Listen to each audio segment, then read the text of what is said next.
네, 조성우의 퍼스트 클래스 SK증권 영업부 PIB센터 조성우 차장과 함께합니다. 차장 안녕하세요. 네, 안녕하세요. 네. 어제도 힘든 하루셨죠? 뭐 힘들죠. 차장님도. 늘 시장이 이렇게 네. 좋아야 좋은데 네. 눈이 이렇게 내려야 아름다운 이 시장에 자꾸 눈이 녹으려고 하니까 네, 어디 뭐 제설기라도 갖고 와서 뿌려야 될 것 같은데. 아니 함정남 차장님은 어제 이제 저희가 주제 잡으면서 얘기를 네. 했는데 자기 한 달 동안 그냥 휴가 가고 싶다고 떠나고 싶다고. 아, 뭐 솔직히 되게 그 인간적인 말씀하시더라고요. 멘트예요. 사실 뭐 네. 여기 방송에 나와서 흔히 뭐 여러분들이 아시는 그 어떤 전문가라는 뭐 그런 사람들은 굉장히 뭐 멘탈이 되게 막 투철하고 강할 것 같은데 그들도 사람이니까 뭐 저 역시도 이제 최근에 좀 피로감이 있는 것도 사실인데 근데 중요한 건 이거 그러니까 제가 주저앉으면 여러분들 역시도 같이 주저앉는다 이런 사명감인 거죠. 그러니까 저는 항상 그래도 이제 시장을 이렇게 똑바로 쳐다보고 뭐 그러니까 두드러 맞더라도 눈 뜨고 맞는다는 이야기 하잖아요. 그러니까 항상 거기서 우리가 무엇을 해야 할 것인지를 항상 고민하고 그걸 이제 여러분들과 함께 공유하려고 하고 있다. 이렇게 좀 봐주시면 될 것 같아요. 어제 저는 네. 그 돌아다니는 그런 글을 봤어요. 미국 네. 증시 오를 때 한국 증시 빠지고, 미국 네. 증시 내릴 때 한국 증시 빠지고, 중국 증시 오를 때 한국 증시 빠지고, 중국 증시 내릴 때 한국 증시 또 빠지고. 네. 그러니까 이제 그런 거를 받아들여야 될 것 같아요. 네. 그러니까 예를 들면 뭐 전에도 말씀드렸지만 이런 거 싫으면 미국 주식하는 수밖에 없다 이제 말씀을 드리잖아요. 근데 그렇다고 뭐 한국 사람이 또 미국 주식을 또 덜컥한다고 또 이게 당장이 될 것도 아니고, 그러니까 여러분들이 항상 이제 시세만 바라보게 되면 저게 될 것 같고 저게 될 것 같고 이렇지만 또 막상 또 이제 내가 들어가 보면 또 이제 다를 수 있는 거거든요. 그러니까 항상 우리는 한국 사람이라는 것을 좀 이제 기억하고요. 또 대한민국이 주식시장에서 이렇게 정말 그 형편없이 약해 보이지만 네. 그래도 대한민국이 또 이제 거의 선진국 반열에 들어선 또 그런 나라기 때문에 나름의 어떤 자부심으로 좀 위안을 삼으면서 또 하루하루 네. 헤쳐가시죠. 네. 알겠습니다. 요즘에 뭐 경기 민감주, 수출주 가지고 계신 분들 고민이 워낙 많으셔서 포트 재조정에 대한 고민이 또 상당히 많으신 걸로 알고 있습니다. 여러분들의 포트와 계좌 오늘도 무료로 상담 도와드리겠습니다. 027-4822, 027-4822로 전화 주셔서 조성우 차장님에게 직접 무료 상담 받아보시고요. 샵 2034로 문자 또 남겨보시길 바라겠습니다. 그럼 조성우의 퍼스트 클래스 이제 출발합니다. 오늘의 주제 먼저 공개할게요.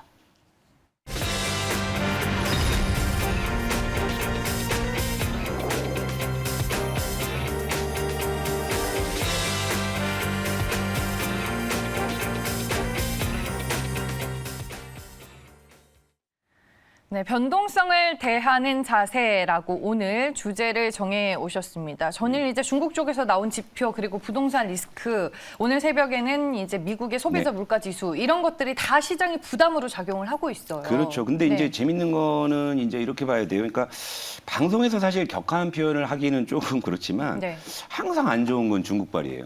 예전부터. 그러니까 뭐 헝다, 뭐 전력난, 뭐 미중 무역 분쟁, 뭐 최근에는 또 뭐 중국발 뭐 이제 공급망 이슈 뭐 이런 것 같아요. 그러니까 항상 시장이 이제 중요한 구간에서 좀 주저앉을 때 꼭 그 이제 이슈의 중심에 꼭 중국이 있었다 이러니까 이 감정이 안 생길래 안 생길 수가 없는 좀 그런 것 같아요. 그러니까 참 이 도움이 좀 돼야 될 텐데 말이죠. 그러니까 일단은 그 어제 말씀드린 거 헝다 관련해서는 일단 좀 후속 어떤 소식을 좀 알려드려야 될 것 같아서, 그러니까 어제 뭐 이자를 지급했다, 뭐 디폴트가 났다 이렇게 명시적으로 확인된 게 아직은 없어요. 다만 월스트리트발 이제 보도가 하나 이제 아침에 딱 등장을 했는데 중국 정부에서 헝다그룹의 그 해체 작업에 들어갔다. 그러니까 이 얘기는 뭐냐면, 그러니까 파산은 시키지 않겠다라는 걸로 해석이 됩니다. 그러니까 헝다그룹을 이제 쪼개고 뭐 이제 자산들을 뭐 여기저기 이제 나눠서 매각을 하면서 이제 헝다그룹을 뭐 해체하는 수순이다. 이것은 그러니까 공식적으로 보면 이제 중국 정부가 이제 헝다의 이슈에 이제 그 개입을 했다라고 좀 볼 수 있는 내용이고, 일단 월스트리트 발이에요. 그러니까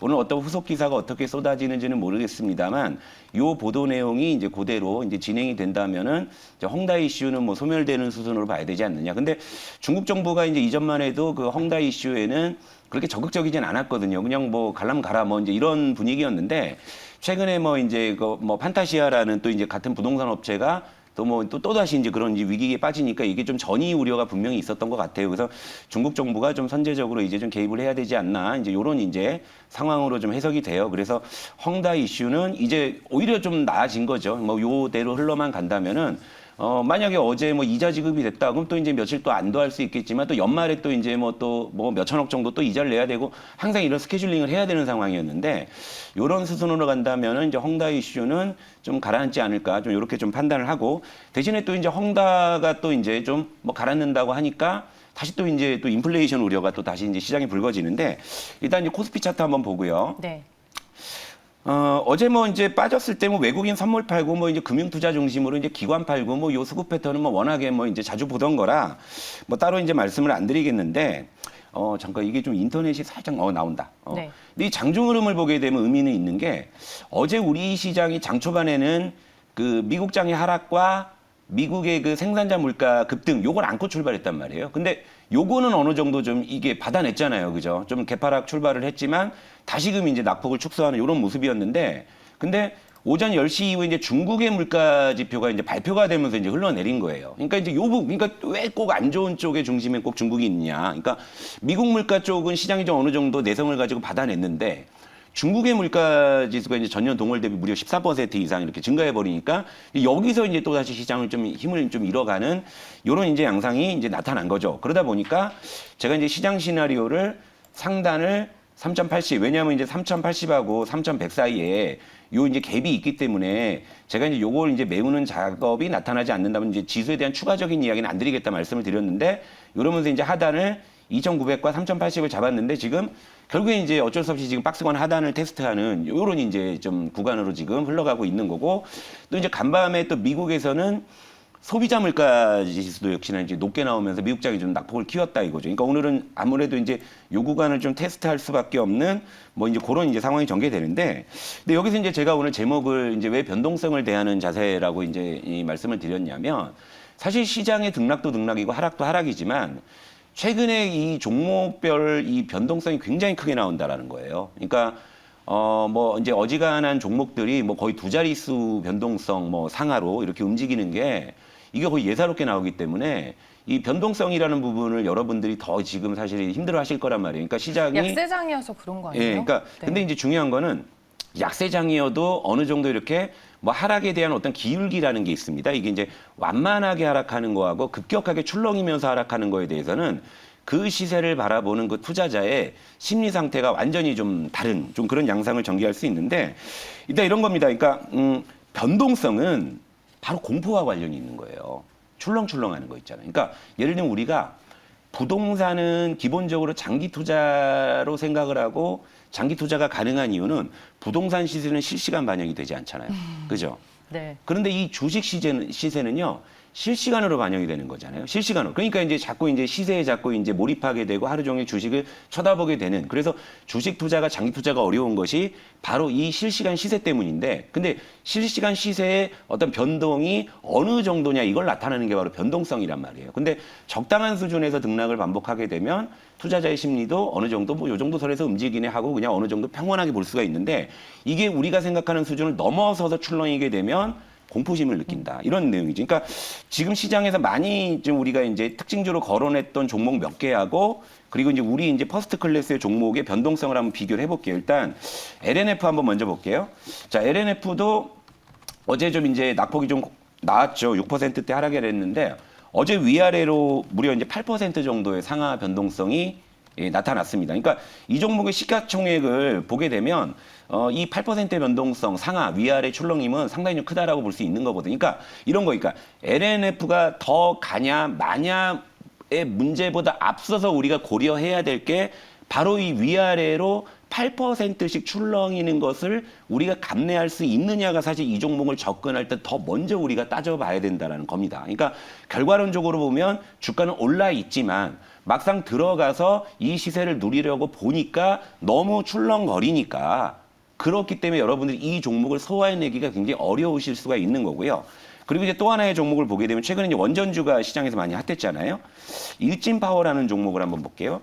일진파워라는 종목도 어제 위아래로 무려 15% 정도의 상하 변동성이 발생을 한 거죠. 그러니까 내가 이 주식을 샀는데 플러스 마이너스 15%가 움직인다라는 거죠. 그러면 굉장히 이 어떤 이 출렁임은 예를 들면 이걸 분봉으로 한번 구현해 드리면 이 출렁임을 여러분들께서 이거 보세요. 그러니까 뭐 예를 들면 12시까지는 멀쩡하다 갑자기 확 쏟아지잖아요. 그러니까 이거를 봤을 때 공포심을 안 느낄 수 있느냐. 그러니까 사실 제가 이제 종목을 선정을 할 때 우리 종목을 예를 들어서 말씀을 좀 드려보죠. 뭐 일단 우리 종목 중에 일단 뭐 최근에 했던 게 이제 제로투 세븐인데 잠깐 인터넷이 좀 느려서 네.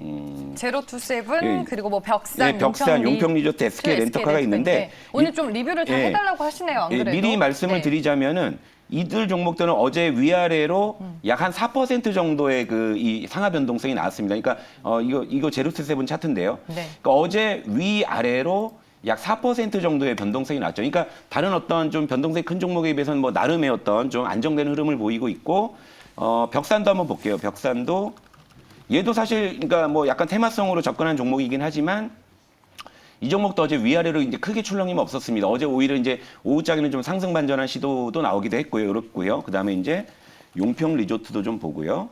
용평 리조트 같은 경우도 최근에 참 이게 그러니까 보면 네. 잘 올라가다가 그러니까 이런 그러니까요. 거예요. 그러니까 제가 이제 이런 걸 보면서 요즘 시장에서 이제 뭐가 고민이냐면 그러니까 최신사 댁의 셋째 따님이 아무리 이뻐도 누가 보러 와야 시집을 간다라는 거죠. 그러니까 무슨 얘기냐면 아무리 장부가 좋은 주식이라도 수급이 지금 이제 테마성 종목 위주로만 지금 쏠려 있기 때문에 이렇게 이쁜 종목들도 최근에 이렇게 시장이 흔들리면은 그러니까 수익을 이제 반납할 수밖에 없는 이제 이런 이제 모습이긴 한데 어쨌든 용평 리조트도 어제 위아래로 이제 4% 정도의 변동성이 나왔고 요건 좀 가십성 좀 뉴스가 있는 게 제가 이제 지난 주말에 용평 리조트를 갔다 왔다고 말씀드렸잖아요. 근데 너무 사람이 많아요. 그러니까 딱 직관적으로도 4분기 실적은 이건 무조건 좋겠다. 그리고 이제 조만간 이제 스키 시즌이 개막을 하게 되면 이제 돈 쓰러들 많이 올 텐데, 근데 지난 주말에 공교롭게도 이제 제가 용평 리조트에 방문했던 그 날 그 이제 어떤 인명사고가 있었더라고요. 어떤 그 레저 시설에서